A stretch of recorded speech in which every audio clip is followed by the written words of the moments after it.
సీట్ల కోసం వచ్చిన వాళ్ళు ఎక్కువ మంది ఎవరైతే వేరే వేరే వేరే పార్టీలు చేస్తారో వాళ్ళంతా మళ్ళీ అధికార పార్టీ వైపు తిరుగుతుంటారు.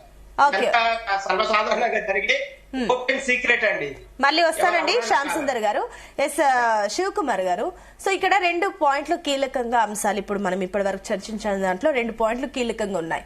ఒకటి, పార్టీ గుర్తే లేదు, మీరు ఏ రకంగా పార్టీ పరంగా రిజర్వేషన్ ఇస్తారనేది నెంబర్ 1 పాయింట్. మీరు ఏ రకంగా ఖరారు చేశారు, ఆల్రెడీ అంతా సిద్ధమైంది అన్నారు కాబట్టి మీరు ఎట్లా ఆ లిస్ట్ తీసుకున్నారు, ఎవరెవరు తీసుకున్నారు. అండ్ ఇంకొక కీలకమైన పాయింట్ ఏంటంటే ఇందాక శ్యామ్ సుందర్ గారు అన్నారు, అక్కడ ఏదైతే స్థానిక సంస్థలకు సంబంధించి అక్కడ వాళ్ళకి లోకల్ గా ఎవరు బెటర్ ఉన్నారు ఏంటి, ఆల్రెడీ గుణగణాలు ఆల్రెడీ అందరికి ప్రజలకు తెలుసు కాబట్టి ఓన్లీ బీసీలకే రావాలి అనుకునేది మూర్ఖత్వం. అక్కడ ఎవరికి అందరికి కూడా అవకాశం రావాలి. సో మీరు కేవలం బీసీలకు 42% అన్నారు కాబట్టి చెప్పేసి ఇక్కడ మీరు ఏదో వాడుతున్నారా ఏంటి, ఏ రకంగా యూజ్ చేయబోతున్నారు. అండ్ ఇంకొకటి, మతాల గురించి సంబంధించి క్లియర్ గా ఉంది మెన్షన్ చేసి, అయినా మీరు ఎందుకు కలిపారన్న ప్రశ్నలు కూడా ఇప్పుడు వచ్చాయి కాబట్టి రెండింటికి జవాబు చెప్పండి. శ్యామ్ సుందర్ గారు మాట్లాడిన దాంట్లో ఏదైతే క్యాస్ట్ పరంగా ముస్లింస్ ని గానీ ఇటు క్రిస్టియన్లు గానీ సబ్ క్యాస్ట్లు ఉన్నాయి అనే రకంగా మాట్లాడుతుండే అది వాస్తవం. అయితే ఒప్పుకుంటున్నారు బీసీలకు సంబంధించి 42% మీరు ఏదైతే లిస్ట్ ఇచ్చారో అందులో ముస్లింస్ లని చేర్చారని మీరు ఒప్పుకుంటున్నారు. ముస్లింలని కాంగ్రెస్ పార్టీ తెరిచింది కదండి. గతంలో ఉన్న పార్టీలు కూడా అట్లాగే ఉన్నాయి. తర్వాత మొన్న బీఆర్ఎస్ కూడా 23% ఇచ్చింది, 32% ఉంటే 23 ఇచ్చింది. ఒకటి బీఆర్ఎస్ ది మనం ఇప్పుడు మాట్లాడాల్సిన ఒక నిమిషం దిలీప్ గారు, నేను మాట్లాడుతున్నా ఒక నిమిషం. దిలీప్ గారు, ఇప్పుడు ఏంటంటే బీఆర్ఎస్ ది సరే అది ఆల్రెడీ వాళ్ళు ఏమేమి చేశారా వాళ్ళని పక్కన పెట్టి మీ మీద నమ్మకంతో మీరు 42% రిజర్వేషన్ అన్నారు కాబట్టి మీ మీద నమ్మకంతో మీకు ఇచ్చారు. మీరు ఇప్పుడు చెప్పిన దాని లెక్క ప్రకారం చూస్తే ఈ 42% రిజర్వేషన్ లో మీరు బీసీలల్లా అందులో ముస్లింస్ ని యాడ్ చేసినామని మీరు ఒప్పుకుంటున్నారా అని నేను అడిగా. నేనేమంటున్నా అంటే ఆ 42%లో బీసీ ఏదైతే 42% లో 10% లో అదంటే వాళ్ళు ఏదైతే ముస్లింల ఇప్పుడు శ్యామ్ సుందర్ గారు అన్నట్టు ఏదైతే దూదేకుల ఇంకా వేరే కులాలు ఉన్నాయో అవి మొదటి నుంచి బీసీలోనే ఉన్నాయి. అవి సపరేట్ గా అదే కౌంట్ లో పోయింది తప్ప ఖచ్చితంగా కాంగ్రెస్ పార్టీ స్పెషల్ గా తీసుకొచ్చి ఆ 10% అక్కడేం కలపలేదు. ఇప్పుడు మీరు అట్లా ఆలోచిస్తే మొత్తం ఆల్ ఓవర్ ఇండియాలో కూడా ఈవెన్ నరేంద్ర మోదీ గారు ఎక్కడైతే ప్రాతినిధ్యం మొన్నటి వరకు ప్రధానమంత్రికి ముందు ముఖ్యమంత్రి ఎక్కడ ఉండో అక్కడ కూడా బీసీలో వాళ్ళు ఉన్నారు అనేది గతం నుంచి చాలా డిబేట్లలో మనం చెప్పడం జరిగింది. ఇప్పుడు ఈ రోజు కాంగ్రెస్ పార్టీ కొత్త కలిపింది ఏం లేదు, అది లేదు. కాకపోతే శ్యామ్ సుందర్ గారు అన్న దాంట్లో నేను దాన్ని ఏకీభవించుతాను. ఎందుకన్నంటే ఎప్పుడైతే హిందువులలో కుల విభజన ఎట్లయితే జరిగిందో ఇటు క్రిస్టియన్లో కూడా కొన్ని వీళ్ళు అక్కడ వీళ్ళు ఇక్కడ అనే రకంగా అది ఉంది. తర్వాత ముస్లింస్లలో కూడా వేరియేషన్స్ ఉన్నాయి. ఆ వేరియేషన్స్ కూడా బయటికి తీసుకురావాలి. ఉట్టి హిందువులను ఎందుకు తెచ్చిండ్రు అనే ప్రశ్న ఏదైతే వేసిండో దానికి నేను అన్న రైట్. ఆ రకంగా రేపు ఇప్పుడు వాళ్ళు లేవనెత్తిరు కాబట్టి రేపు అవసరం అనుకుంటే అధికారులు కానీ రేపు రాబోయే సమయంలో ఇవి జరగాలని కూడా నేను ఆశిస్తున్నాను. ఎందుకంటే ఈ పాయింట్ గురించి మీరు క్లారిటీ ఇచ్చారు. సరే, ఇప్పుడు సర్పంచ్ విషయానికి వస్తే, ఎన్నికలకు సంబంధించి వస్తే మీరు ఏ రకంగా ఖరారు చేస్తారు, ఎట్లా హోంవర్క్ చేస్తారు, ఏ రకంగా మీరు లిస్ట్ రెడీ చేస్తారు చెప్పండి. ఇప్పుడు రేపు ఏదైతే మంత్రివర్గంలో నిర్ణయం అయిన తర్వాత దాన్ని మొత్తం డీటెయిల్స్ అని కాంగ్రెస్ పార్టీ ప్రెస్ మీట్లోనే పెట్టి అనౌన్స్ చేయడం జరుగుతుంది. రేపు ఏ రకంగా వాళ్ళు చెప్తారు అంటే ఎవరికి ఎంత % ఇస్తున్నాము అని చెప్తారు, పర్సెంటేజ్ల గురించి చెప్తారు. కానీ మీరు ఏ రకంగా అక్కడ అసలు విలేజ్ పరంగా మీరు గ్రాస్ లెవెల్లో ఎట్లా హోంవర్క్ చేశారు, మీరు ఇదంతా ఎట్లా ఖరారు చేశారని చెప్పి నేను అడుగుతున్నాను. అంటే ఇప్పుడు అక్కడ ఉన్న పరిస్థితుల్లో ఉన్న గ్రామంలో ఎవరు ఏముంది అక్కడ కేటగిరైజేషన్ అంటే మన సభ్యత్వాలు నమోదు చేసుకుని ఇందులోనే వీళ్ళని ఇచ్చి సర్పంచ్లకు పంపించాలని ఇట్లా ఏమని అనుకుంటున్నారు? లేదు అంటే ఆల్రెడీ మొదటి నుంచి ఉంది కదండి. ఈ రోజు సర్పంచులు ఇప్పుడు లేరు, ఎలక్షన్ కాలే గ్యాప్ అయింది కాబట్టి లేరు. కానీ గతంలో ఉన్న లెక్కలైతే ఆ లెక్కలు ఉన్నాయి.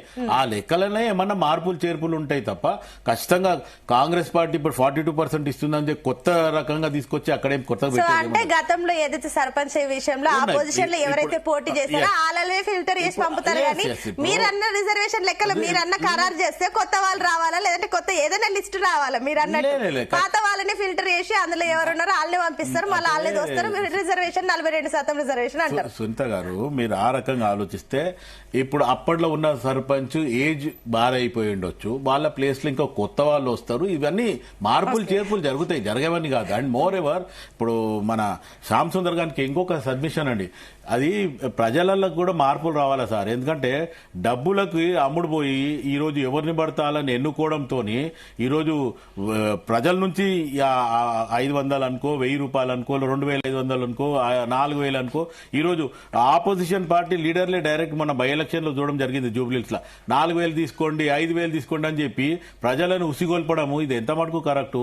అవసరం అనుకుంటే మార్పులు చేర్పులు చేయాలి, లేదు కాదు అనుకుంటే ఎట్టి పరిస్థితుల డబ్బులు తీసుకోవడమే నిషేధం చేయాలి, అట్లేమని ఉండాలి. కానీ వీళ్ళు అవన్నీ లేకుండా మొత్తానికి వెంకటరెడ్డి గారు, నేను ఓవరాల్ గా చెప్తున్నా, నాట్ కాంగ్రెస్, బీజేపీ, బీఆర్ఎస్, ఇంకా సిపిఎం కాదు, ఇది ఈ మార్పులు తీసుకురాకపోతే మనకి ఇది ఇట్లాగే జరిగిపోతుంది. ఒక పాయింట్ మర్చిపోతున్నారు మీరు. 4000, 5000 అంటున్నారు కదా, 2500 గురించి క్లారిటీ ఇవ్వట్లేరు. సెల్ఫ్ గోల్ పడుతుందేమో ఒకసారి చూసుకోండి. పొద్దున డిబేట్ కి వచ్చిన గవే పైసలు గుర్తొస్తున్నాయి. దిలీప్ రెడ్డి గారు ఒక్కటి గుర్తుపెట్టుకోండి, 2014 తర్వాత ప్రజలను మబ్బబెట్టింది, ప్రజలని డబ్బుతో కొట్టిందంతా కూడా టీఆర్ఎస్ బీఆర్ఎస్ తీసుకొచ్చింది. గతంలో నేను చెప్పేది విను బ్రదర్. ఇంతకుముందు శ్యామ్ సుందర్ గారు ఒకటే మాట అన్నారు. ఏమన్నారు? ఒక్కరు మాట్లాడేటప్పుడు ఒకరు డిస్టర్బ్ చేయండి, otherwise you right note it in the paper.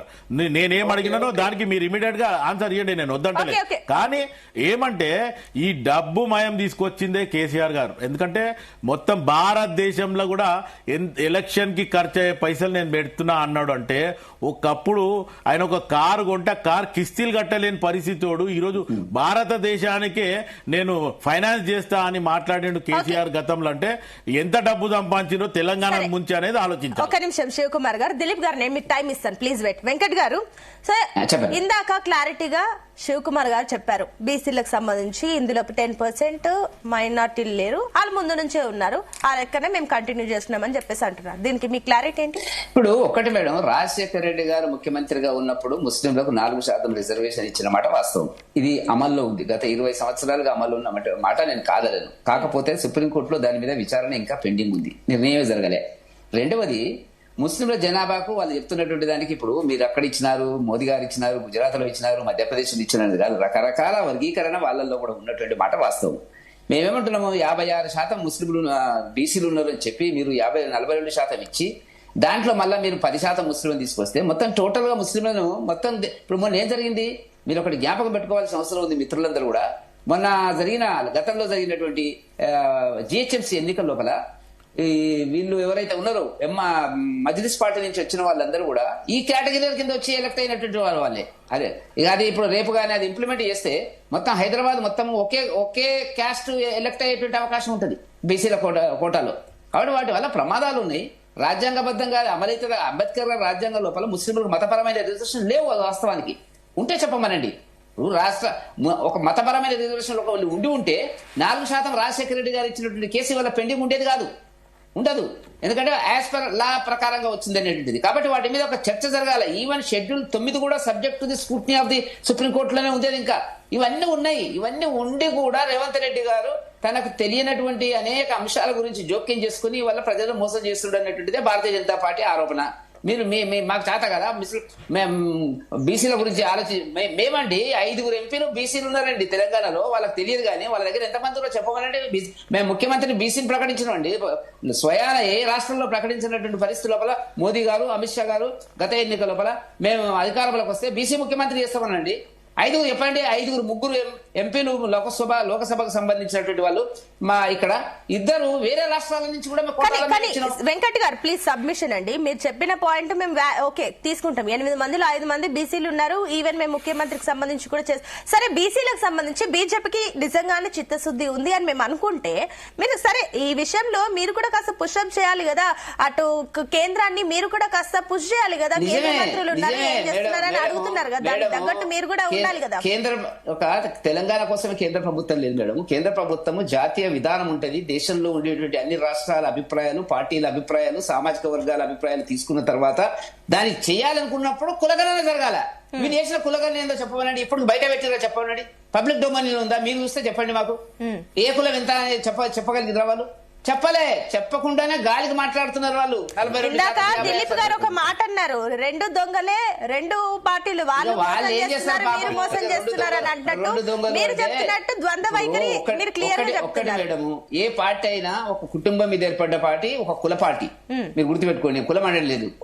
A party అయినా దేశంలో ప్రాంతీయ పార్టీలు కుటుంబం మీద ఏర్పడతాయి. ఆ కుటుంబానికి ఒక కులం ఉంటది.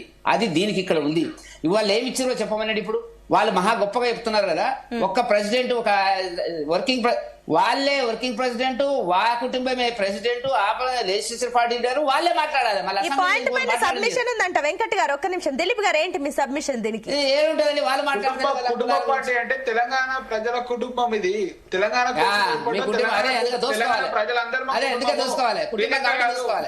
వెంకరెడ్డి గారు మాట్లాడుతూ ఇంకొక మాట కూడా అన్నారు. వెంకరెడ్డి గారు ఇంతకు రాజీనామాలకు చిన్న ఒక హాఫ్ మినిట్ లో కంక్లూడ్ చేస్తా. రాజీనామా గురించి మాట్లాడప్పుడు మీరేం చేయలేరంటే, తెలంగాణ కోసం పదవులను గట్టిపోచలు లెక్క విసిరేసి రాజీనామాలు అత్యధిక బీఆర్ఎస్ పార్టీ ఆ రోజు రాజీనామా చేయలే, ఈ రోజు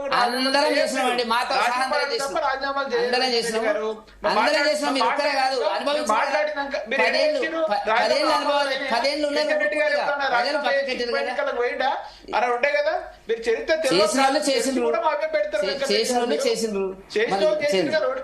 ఒక నిమిషం దిలీప్ గారు, ఒక నిమిషం, మీ సబ్మిషన్ చెప్పారు, నేను మళ్ళీ మీకు టైం ఇస్తాను, మీ దగ్గరికి వస్తాను. వెంకట్ గారు మీ పాయింట్ కంక్లూడ్ చేయండి.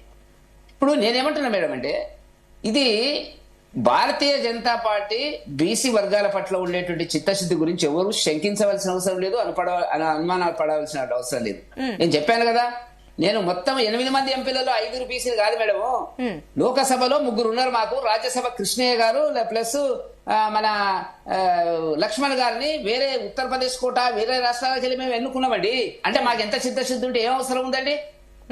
మాకున్న చిత్తశుద్ధి మాకుంది. దానికి చేయవలసిన టైం వచ్చినప్పుడు తప్పకుండా చేస్తాము. మయంతోనే జరుగుతుంది. మీరు గుర్తుపెట్టుకోండి, బీసీలకి ఈ దేశంలో ఏమైనా న్యాయం జరిగితే భారతీయ జనతా పార్టీతో జరుగుతుంది తప్ప ఈ చిన్న పార్టీలు ఒక పెద్ద వెంకటరెడ్డి గారు బంగారు లక్ష్మణ్ గారిని రాజస్థాన్ కూడా ఎలక్షన్ చేసారు, కాదంటలేదు.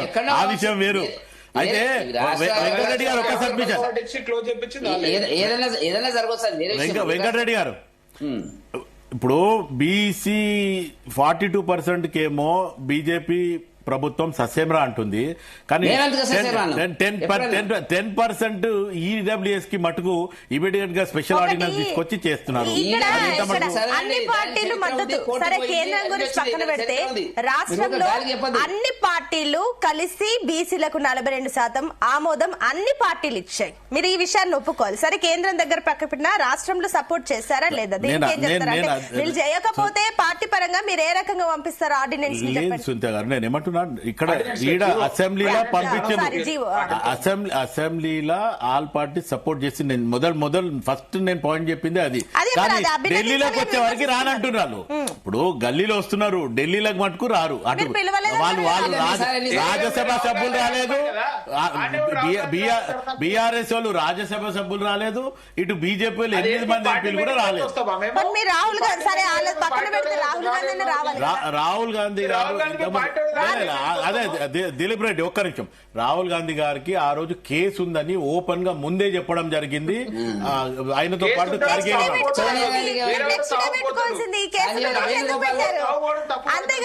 వేణుగోపాల్ గారికి ఒక నిమిషం అంటే, సరే రాహుల్ గాంధీకి కేసు ఉంది కదా, నెక్స్ట్ డే పెట్టుకోవచ్చు కదా, మీరు వెళ్ళి షెడ్యూల్ ఆల్రెడీ స్టార్ట్ అయిపోయిందండి. అదే రోజు కేసు ఉందని చెప్పి. మేడం ఒక నిమిషం, ఇప్పుడు రాహుల్ గాంధీ గారి కోర్టు కేసు ఉంది, ఓకే ఒప్పుకుందాము. సోనియా గాంధీ గారికి ఏమైంది, ఖర్గే గారికి ఏమైంది, ప్రియాంక గాంధీ గారికి ఏమైంది, ఆఖరి చివరికి వేణుగోపాల్ అన్న రాలేదు. వేణుగోపాల్ గారు రాలేదురా, మీరు మాట్లాడుతుంది ఎలా? సరే, ఒక నిమిషం ఆగండి. దిలీప్ గారు మీ పాయింట్ ఏంటి చెప్పండి. ఇప్పటి వరకు వీళ్ళు చేసిన డెడికేటెడ్ కమిషన్ ది ఎక్కడ కూడా ఏ కులంలో ఎంతురు అని చెప్పి ఫస్ట్ పబ్లిక్ డొమైన్ డాక్యుమెంట్ లేదు. మీరు ఎక్కడైనా సెర్చ్ చేయండి. అసలు వీళ్ళు శాస్త్రీయంగా చేసిరా చేయలేరా అంటే చేయలేరు, అది వేరు కథ. చేసింది కూడా ఎవరు ఎంతున్నారు అని చెప్పేసి తెలియదు. అంటే ఇదంతా గోప్యత. వీళ్ళకి తెలియక కాదు, రిజర్వేషన్ ప్రకటించినా కూడా తెలుసు వీళ్ళ కామారెడ్డిలనే, ఇది అయ్యేది కాదు పోయేది కాదు మనతోని కాదని కూడా తెలుసు. ఇప్పుడు మళ్ళీ రాహుల్ గాంధీ ప్రధాని కావాలని చూస్తా ఉన్నారు. ప్రధాని ఆయనకి ఇస్తారట, ఆయన ప్రధాని కాడు, వీళ్ళకి ఏడన్నట్ట. మీరు ఇంకా ఒకటి చూస్తా ఉంటే, ఈరోజు బీసీలను అత్యధికంగా ఈరోజు మోసం చేసిన పార్టీ ఏదంటే కాంగ్రెస్ పార్టీ అవుతుంది. ఎందుకంటే నమ్మక ద్రోహం ఇది. అంతకుముందుకు ఎవరైనా సరే ఇప్పుడు 42% అని చెప్పి వాళ్ళు అడగక ముందే మీరు ఇంకెక్కువ మేము ఇస్తామని చెప్పి ఓట్ల కోసం పోయిర్రు. ఈ రోజు బీఆర్ఎస్ పార్టీలు ఉన్నప్పుడు కొన్ని రిజర్వేషన్ తీసుకొచ్చింది. ఈ వైన్ స్టాండర్డ్ లో గౌడ్స్ కానీ అత్యధికంగా జెడ్పీ చైర్మన్ స్థానాలలో కూడా బీసీలను పెట్టింది. పార్టీ పరంగా కానీ సర్పంచ్లకు కానీ ఎంపీటీసీలకు కానీ అత్యధికంగా మేము ఏ విధంగా ఇవ్వాలో అంతకంటే ఎక్కువనే ఇచ్చినాం. ఈ రోజు మేము ఇంతకుముందుకే డిస్కస్ చేసినట్టు ఇంతవరకు మనం చూసినాము. అసలు ఈ జియో 40 అనేది నిలబడుతుంది అనుకుంటారా మీరు? ఈరోజు జియో 40 కూడా స్పష్టత ఉందా? ఈ రోజు నాకు తెలిసి వీళ్ళు ఈ విధంగా తప్పుల తడక పోతే ఈ రోజు జియో 40 కూడా కొట్టుపోతుంది అని చెప్పి మేము అంటే ఇప్పుడు మీరు అంటున్నారు జియో నిలబడుతుందా అని క్వశ్చన్ ఒకటి దిలీప్ గారు ఈ క్వశ్చన్ మీరు రేజ్ చేస్తున్నారు. జియో అసలు నిలబడుతుందా అన్న క్వశ్చన్ రేజ్ చేసినప్పుడు మరి అసెంబ్లీలో మీరు మద్దతు ఎందుకు ఇచ్చారు అట్లాంటప్పుడు? మేమనంటే దీనికి కొత్త జియో పాత జియోకి ఇచ్చినామండి. వీళ్ళు తప్పులు అది నిలబడుతుంది ఇది నిలబడదు అంటున్నారా? మేము అట్లా అనట్లేమండి. వీళ్ళు సరిగా ఇవ్వట్లేరు అంటున్నాము. మేము దేనికైనా సరే ఇప్పుడు ఎన్నికలకు మద్దతు ఇస్తాము, కాకపోతే 42% ఇచ్చిపోమంటున్నాము. దిలీప్ రెడ్డి గారు ఆగ్రమేఘాల మీద మీరు కుటుంబ సమగ్ర సర్వే చేసి మీరు ఎడబెట్టినండి, మర్చిపోయినరా? అది 10 సంవత్సరాలు మొత్తం పడుకున్నారు. ఇవాళ చేయకపోతే మీకు భూమి ఉండదు, మీకు చేయకపోతే ఇల్లు ఉండదు, మీరు ఉన్నట్టే లేరు. మీరు అసలు ఉన్నారా లేరా అనేది చెప్పండి please conclude, me point conclude చేయండి. ఇప్పుడు హెచ్ఆర్డి డిపార్ట్మెంట్ లో ఎంసీహెచ్ఆర్డి సైట్ లోకి పోతే చాలా స్పష్టంగా కేసీఆర్ గారు చేసినటువంటి సర్వే రిపోర్ట్ ఉన్నది. అది ఎప్పటికి మీకు ఏంటంటే రేవంత్ రెడ్డి గారికి అబద్ధాలు, మీకు కూడా అబద్ధాలు చెప్పడం అలవాటు అయిపోయి లేదని చెప్పి ప్రొపగండా చేస్తే మా పార్టీ తరఫున మేము ఆల్రెడీ సైట్ లో పోయి కూడా చూపించాం లైవ్ లో. ఇప్పుడు మీ గవర్నమెంట్ వచ్చినాక మీ గవర్నమెంట్ వచ్చిన తర్వాత దాన్ని డిలీట్ చేసిర్రు, అది కూడా మీరు తెలుసుకోండి. ఒక్కటి మేడం చెప్పండి. కేసీఆర్ జమానాలో అనేక వేల జీవోలను అసలు సిస్టమ్ లోకి తెలియదు, ఆన్లైన్ లోకి తెలియదు. తెచ్చిన జీవోలను కనపడకుండా చేసినటువంటిది, మ్యూట్ చేసినటువంటి గొప్ప క్రెడిట్ కేటీఆర్ గారికి దక్కుతుంది.